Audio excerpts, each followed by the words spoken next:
Olá, meus queridos. Nesse momento, Geografia Geral com o professor Marcos, Pedrão dando um auxílio legal e nosso amigo tutor Luan. Por favor, queridos, a geografia hoje é dividida em duas áreas, geopolítica e geografia geral. Corresponde a uma área muito abrangente, nós entramos em quase todas as áreas. Então, está muito bem atualizado, muita leitura, muitos conceitos por aí, vale a pena mesmo estudar e estudar muito, não perca essa oportunidade. Eu costumo falar para as minhas filhas, para os meus amigos, principalmente para você, meus alunos, a oportunidade está passando na frente da sua vida. Você é jovem, você tem agilidade, tem habilidade. Pega essa oportunidade, assista uma aula como nunca, interaja, pergunte, pesquise, tire isso para você, beleza? Saia da sua zona de conforto e vamos estudar aí.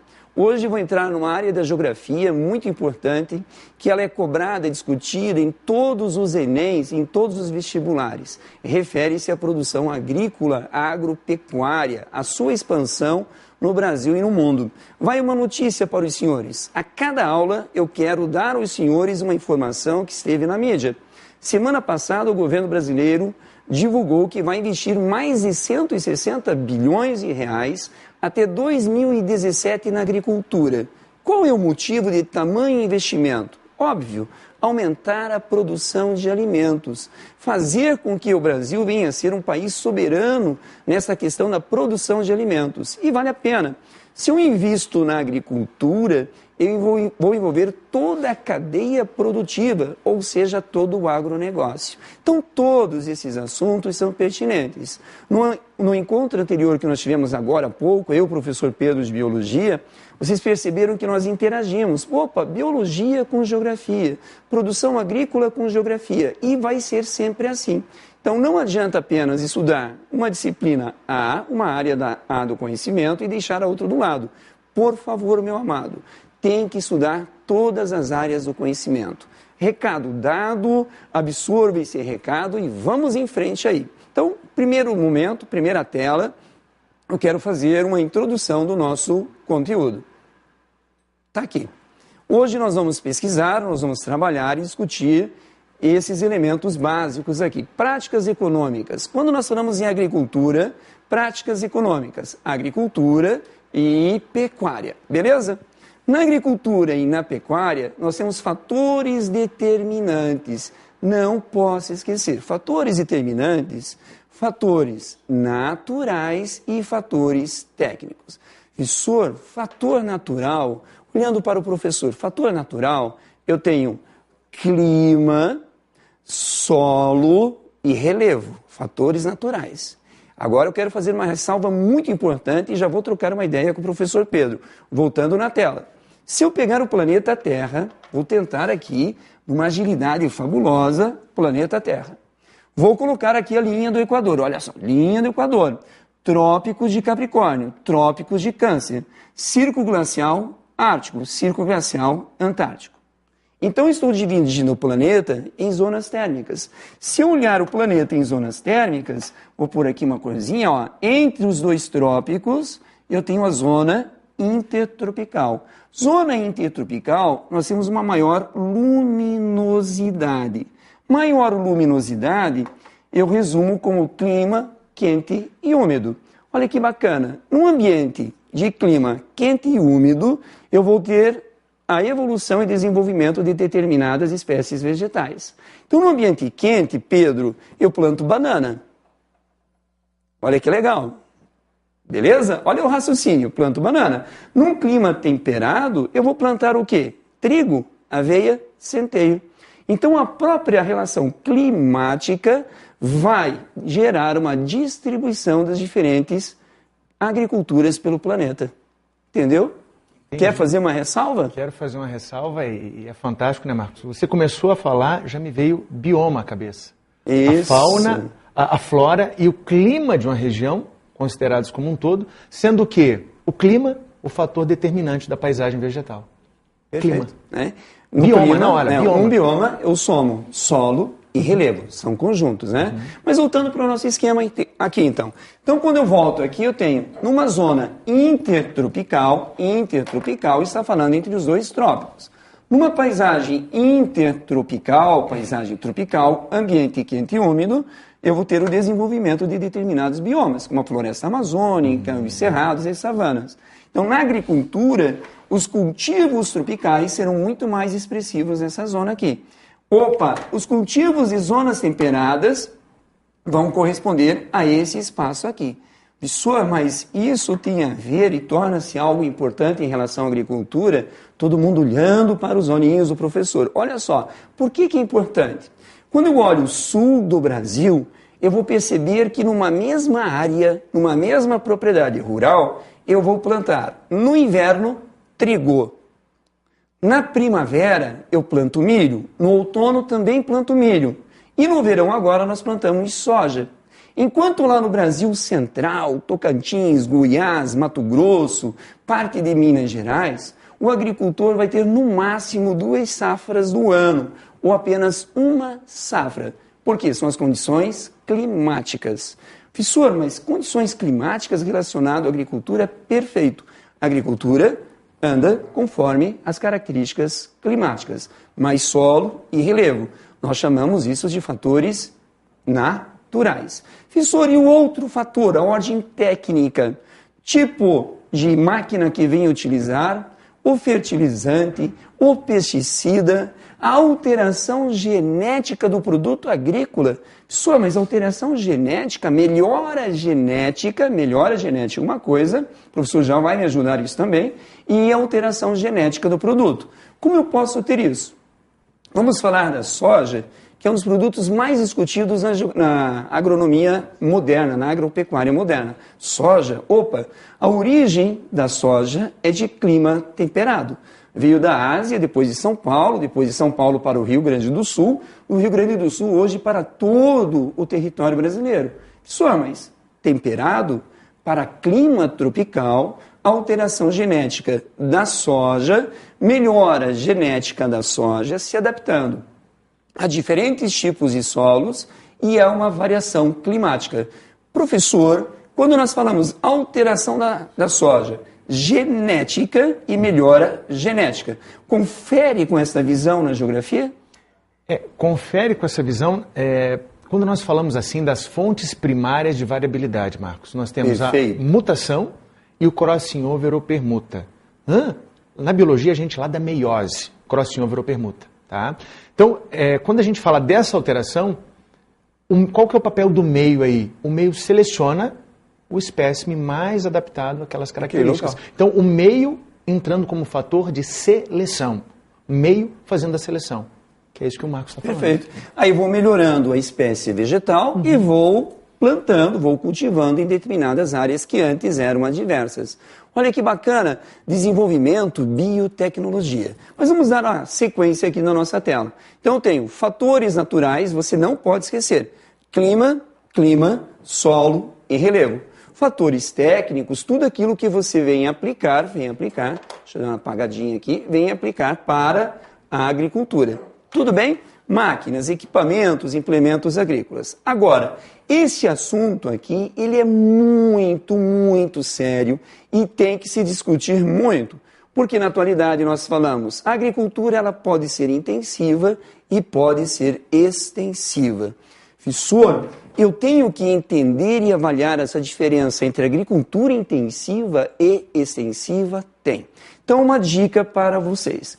Sempre que você pega o significado da palavra, a etimologia da palavra, você consegue chegar a um resultado mais rápido. O que é intensivo para você? É intenso, constante, rápido. Eu faço uso de forma intensa do solo, da agricultura, do clima.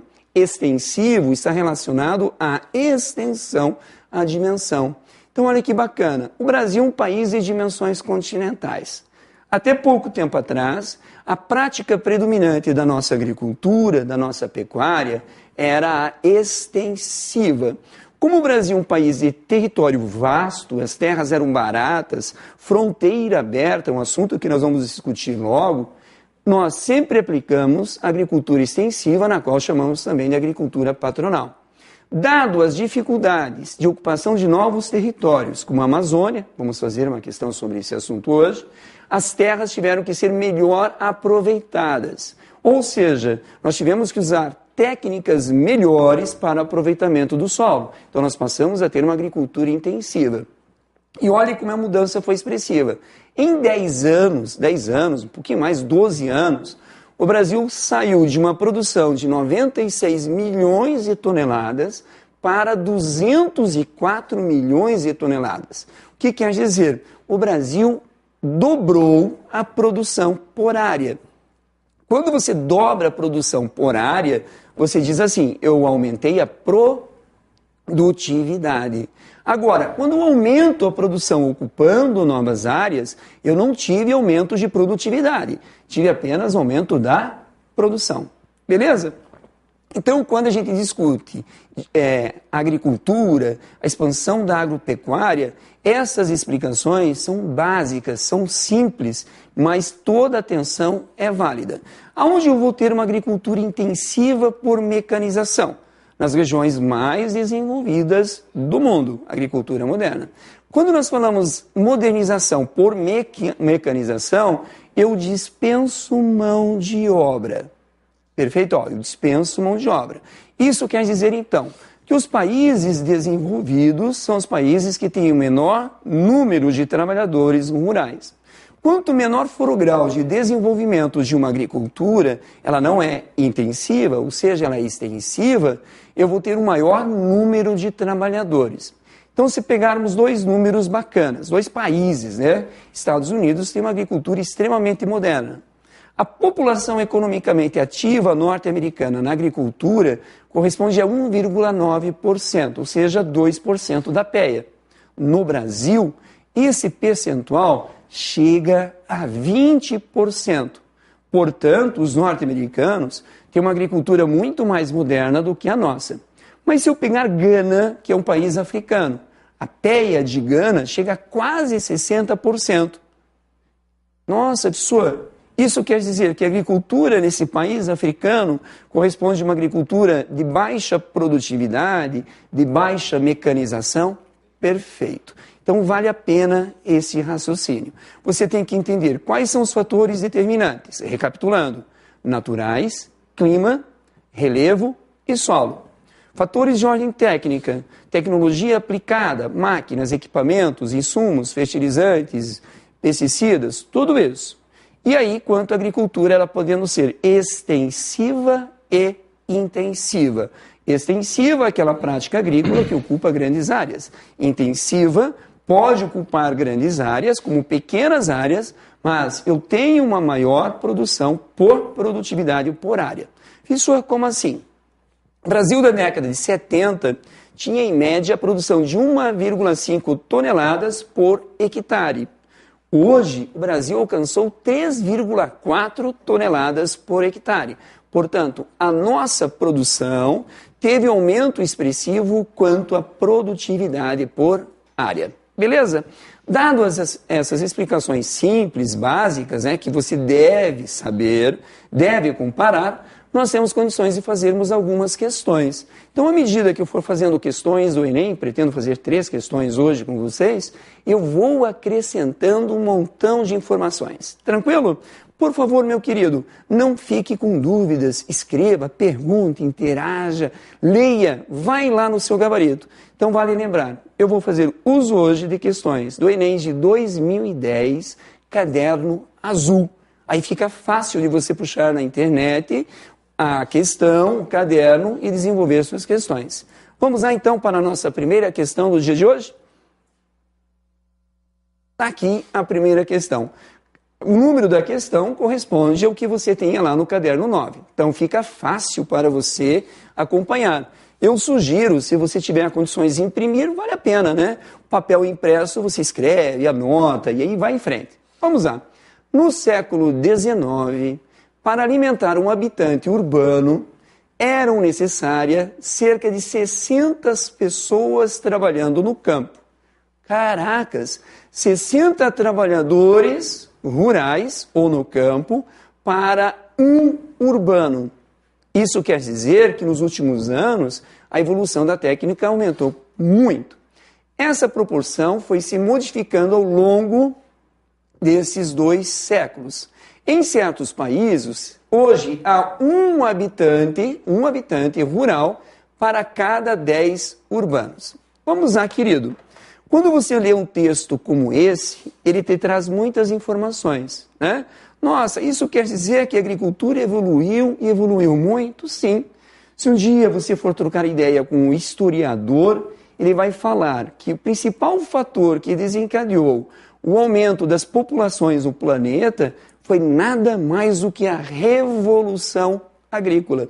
Algumas pessoas gostam de falar muito da revolução industrial. Eu gosto da revolução agrícola.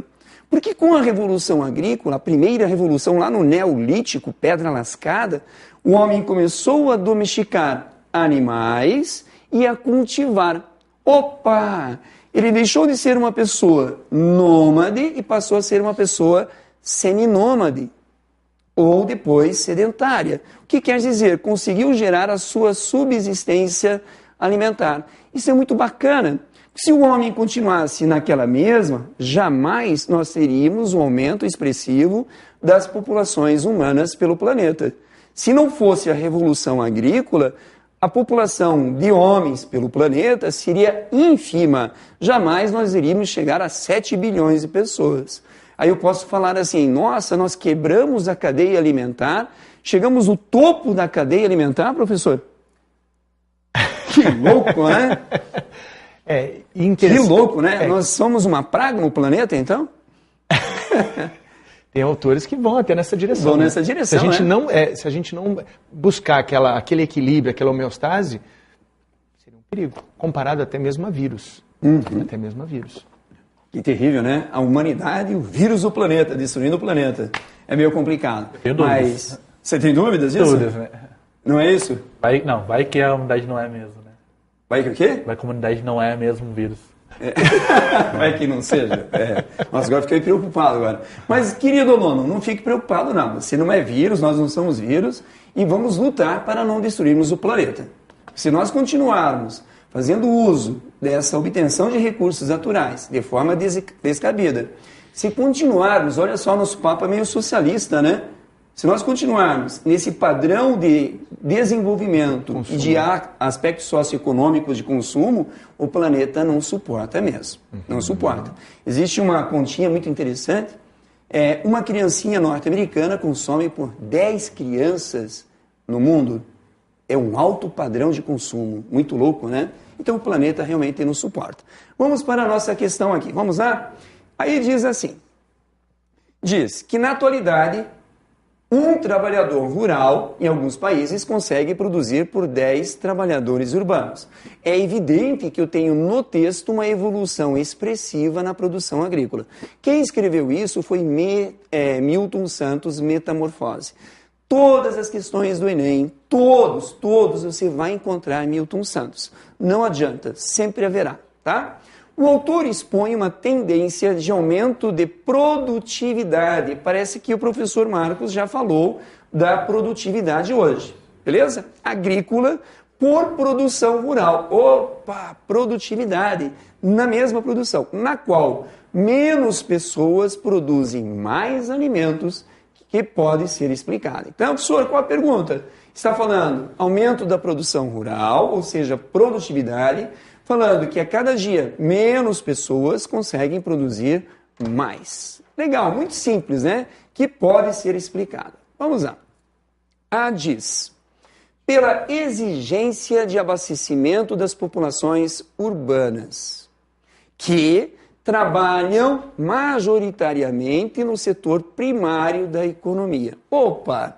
Se está falando que um trabalhador rural trabalha para 10 urbanos, é evidente que eu tenho algo estranho aqui. Mas vale lembrar, professor, o que é setor primário na economia? Então eu quero que na sua folha você anote setor primário, setor secundário e setor terciário na economia. São conceitos básicos da geografia. Vamos lá de novo para esse item. A cada questão eu vou acrescentar um conhecimento. Setor primário corresponde a atividades econômicas ligadas diretamente ao campo. é aquilo que vai me fornecer matéria-prima. Pode ser produtos agrícolas, pode ser produtos vegetais, pode ser produtos minerais. Caça, pesca, coleta também faz parte do setor primário. Então eu obtenho a matéria-prima no setor primário e essa matéria-prima vai para um segundo setor que nós chamamos de setor secundário. Esse segundo setor, o secundário, é a indústria. Vai transformar aquele produto em outro produto. Então, setor secundário. Do setor secundário, vai para o terciário, que nós chamamos de prestação de serviços. Nesse terciário tem o comércio, bolsas de valores, etc, etc. Então, nós dividimos na geografia o setor primário, o setor secundário e o setor terciário. Escreva num cantinho, numa folha qualquer. Quanto maior for o grau de desenvolvimento de uma economia, maior é o número de pessoas no setor terciário. Menor é o número de pessoas no setor primário. Combinado? Não esqueça desse detalhe. Vamos em frente aqui na nossa questão. Pela imposição de governos que criam políticas econômicas para favorecimento do crédito agrícola. Imposição, poxa, meio estranho isso, né? Ninguém impõe nada, nem o governo impõe. Mas vamos em frente. Favorecimento do crédito agrícola eu mencionei no início da aula. É algo interessante e vale a pena ser discutido, mas eu deixo de lado. Pela incorporação homogênea dos agricultores pelas técnicas de modernização. Nossa, nem todos os agricultores têm uma prática homogênea, então eu posso discutir isso. Sobretudo, pela relação latifúndio-minifúndio. Se eu estou falando sobre a relação latifúndio-minifúndio, tem algo errado. Deixa eu explicar o que é latifúndio-minifúndio. Professor, o latifúndio, no Brasil a gente fala o tempo todo. O Brasil tem a segunda concentração de terras do mundo, grandes propriedades. Tem propriedades do tamanho de países da Europa. Querido, eu só considero o latifúndio, pasmem, quando a propriedade vem apresentar em torno de 600 módulos rurais. O que é um módulo rural? Corresponde ao tamanho médio de uma propriedade em determinada região. Perfeito? Um módulo rural, na sua exploração econômica, tem que gerar o desenvolvimento socioeconômico para, no mínimo, 4 pessoas. Então, eu só vou considerar latifúndio quando essa propriedade rural tiver uma dimensão de exploração com mais de 600 módulos rurais ou fiscais. Professor, então, e minifúndio? Minifúndio é toda e qualquer propriedade cuja dimensão seja inferior a um módulo fiscal. Ou seja, a exploração de um minifúndio é insuficiente para a sustentação ou subsistência de quem a explora. Opa, então a questão dá para perceber nitidamente que está errado. Homogênea, sobretudo em relação a latifúndio e minifúndio. Não tem nada de homogêneo. D. Pela dinamização econômica desse setor e a utilização de novas técnicas e equipamentos de produção pelos agricultores. Olha quanta informação. Dinâmico, moderno. Desse setor. Que setor é esse? Agricultura, setor primário. Pela utilização de novas técnicas, por equipamentos de produção utilizada pelos agricultores. O texto diz que no passado, 60 pessoas produziam para uma. Hoje, uma produz para 10. Isso quer dizer que houve um desenvolvimento técnico-científico na produção agrícola. Então, vamos lá. Se aqui tem algo estranho, aqui tem estranho, aqui está estranho, eu já posso pôr aqui, ó, Czão de correto. Mas vale a pena você ler mais o item E, né?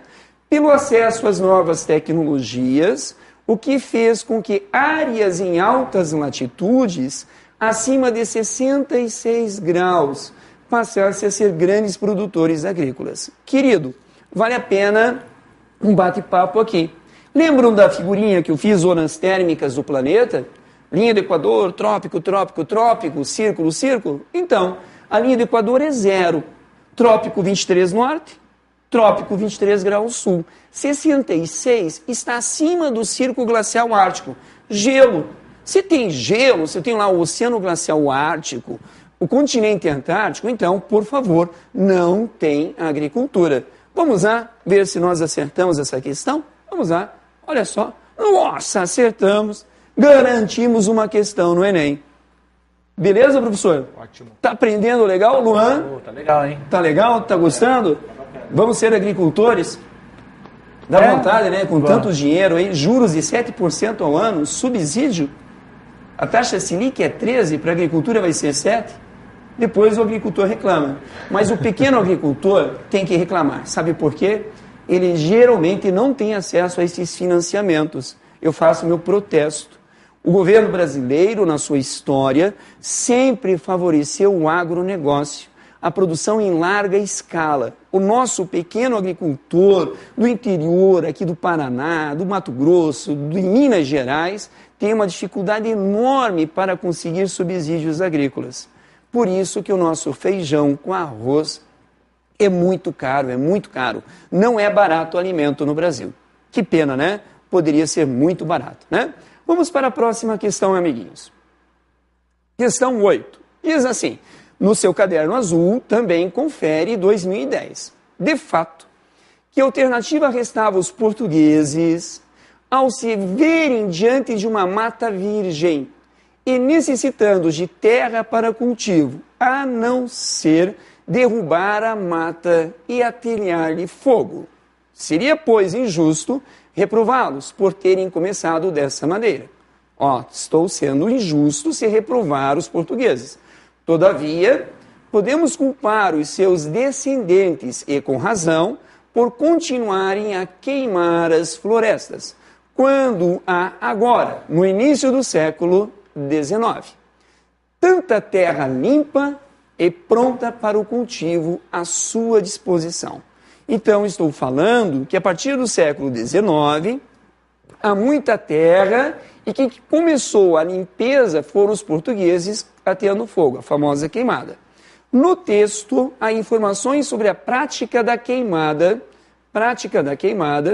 em diferentes períodos da história do Brasil, segundo a análise apresentada aos portugueses.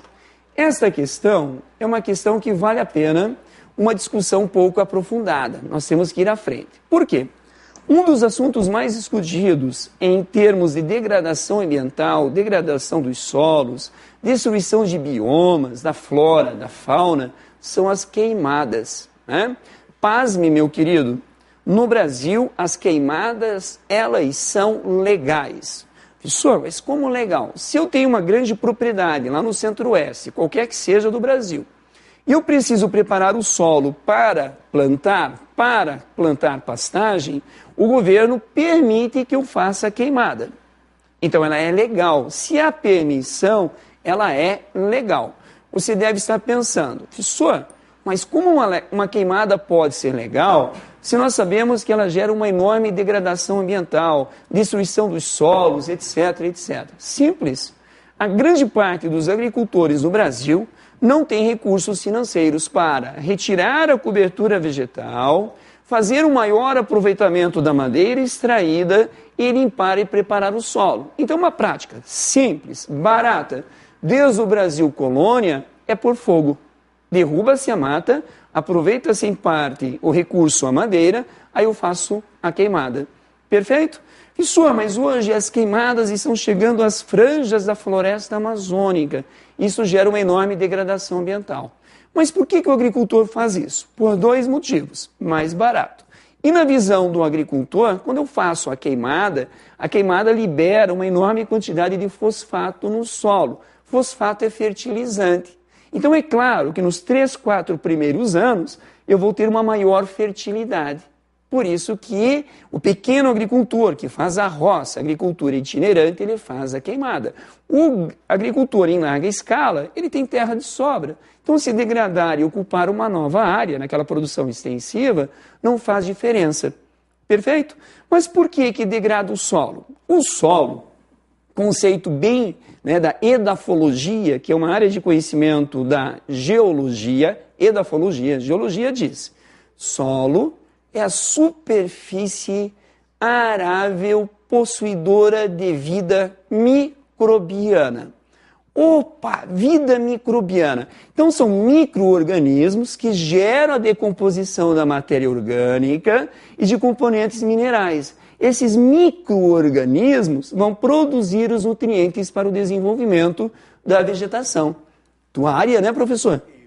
Gente, esse momento é importantíssimo. Ele está falando daquelas bactérias do gênero Rhizobium, tá? Que formam nódulos na raiz de leguminosas. Tá? E antes de voltar para o professor Marcos, lembre, quando dá queimada, muito daquele carbono compactado na árvore, naquela tora que está queimando, será liberado para a atmosfera, intensificando o efeito estufa.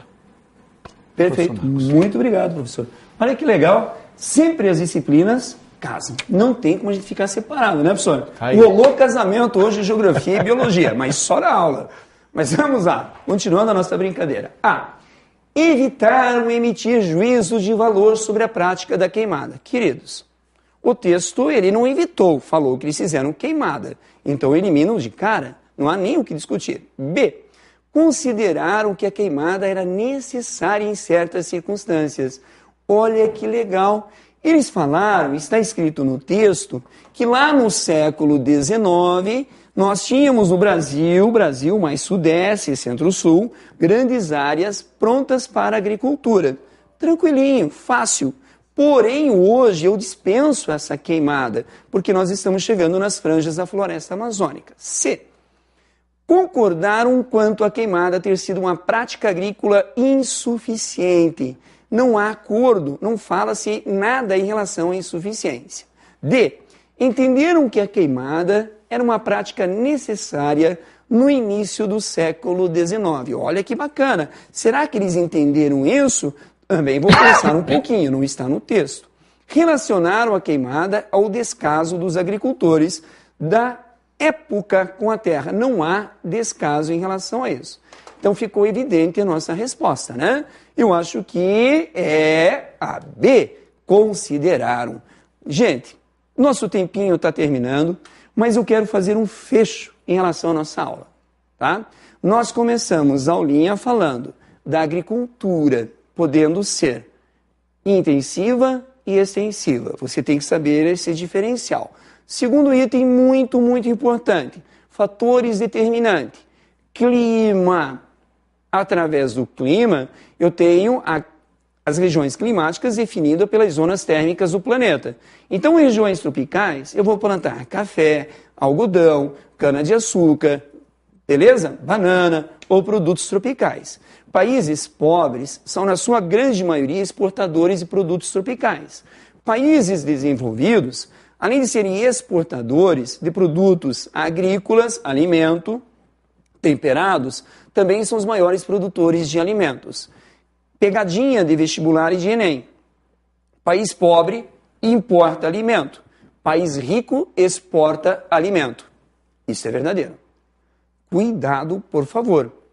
Nós exportamos cana-de-açúcar. Cana-de-açúcar não é alimento. Nós exportamos algodão. Que eu saiba, você não chega em casa e não come algodão. Come a tua blusa? Não. Você come feijão, come arroz, come trigo. Tudo bem, amiguinhos? Então não posso esquecer esse detalhe. Eu não posso esquecer também que a característica da agricultura brasileira ainda corresponde à agricultura extensiva. Então, duas questões espertas, questões do Enem, onde você pode aprender um monte. Nós aprendemos também sobre estrutura fundiária, tamanho das propriedades, latifúndio e minifúndio. E interagimos com o nosso professor de biologia nesse momento aqui. Queridos, bom estudo, estudem bastante, façam exercícios, não deixe de estudar. Que Deus abençoe a cada um e tenha muito estudo e muita felicidade e sucesso na vida. Professor? Pessoal, até a próxima semana. Estamos juntos, hein? Grande abraço.